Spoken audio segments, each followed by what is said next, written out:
तृतीय पाठ पढ़ाई कर रहे थे। गच्छति गत्वा, आगच्छति आगत्य। गच्छति का अर्थ क्या है? जाता है। गत्वा का अर्थ जाकर। आगच्छति का अर्थ है आता है। आगत्य का अर्थ क्या है? आकर। और पिछले क्लास में हम लोग ने ये सारे शब्दार्थ दिखे थे। आज हम ये सारे शब्द देखेंगे, ठीक है। तो आप लोग बुक निकालिए, पेज नंबर 6 देखिए। पीबती पीत्वा। पीबती, पीबती का अर्थ क्या है? पीती है या पीता है। जब हम पानी पीते हैं उसको संस्कृत में क्या कहते हैं? पीबती। और पीत्वा, पीकर। फिर त्यजति मतलब छोड़ता है। जो चीज़ को हम छोड़ देते हैं उसको क्या कहते हैं? त्यजति। जैसे पेड़ से फल गिर रहा है तो क्या है कि त्यजति, कोई चीज़ को छोड़ देना उसको कहते हैं त्यजति, ठीक है। छोड़ता है। त्यक्त्वा मतलब छोड़कर।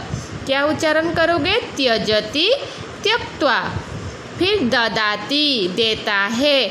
जब हम किसी को कोई चीज़ देते हैं उसको संस्कृत में क्या कहते हैं? ददाति। ददाति का अर्थ है देता है।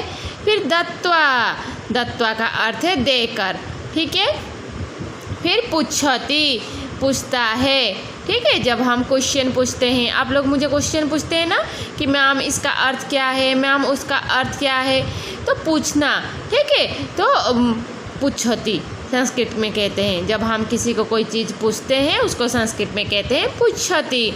फिर पृष्ट्वा, पृष्ट्वा का अर्थ है पूछकर। पुच्छति का अर्थ है पूछता है। पृष्ट्वा का अर्थ है पूछकर। फिर चिंतयति, चिंतयति का अर्थ क्या है? सोचता है। जब हम कोई चीज़ को याद करते हैं, सोचते हैं, उसको कहते हैं चिंतयति। और चिंतयित्वा, सोचकर।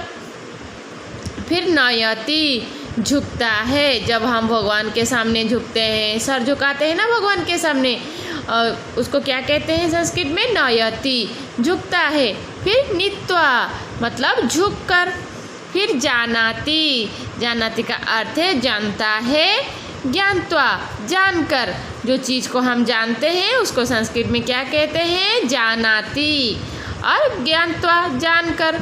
फिर क्रीणोति, क्रीणोति का अर्थ है खरीदता है। हम जब बाजार जाते हैं, कोई चीज़ को खरीद के लेकर आते हैं घर के लिए, उसको संस्कृत में कहते हैं क्रीणाति। जब हम कोई चीज़ को खरीदते हैं उसको कहते हैं क्रीणाति। फिर कृत्वा, खरीद कर। स्पृशोति, क्या है? स्पृशोति। स्पृशोति का अर्थ क्या है? छूता है। कोई चीज़ को हम छूते हैं, जब टच करते हैं उसको संस्कृत में क्या कहते हैं? स्पृशोति। फिर स्पृष्ट्वा, क्या उच्चारण करोगे? स्पृष्ट्वा। स्पृष्ट्वा का अर्थ क्या है? छू कर, ठीक है।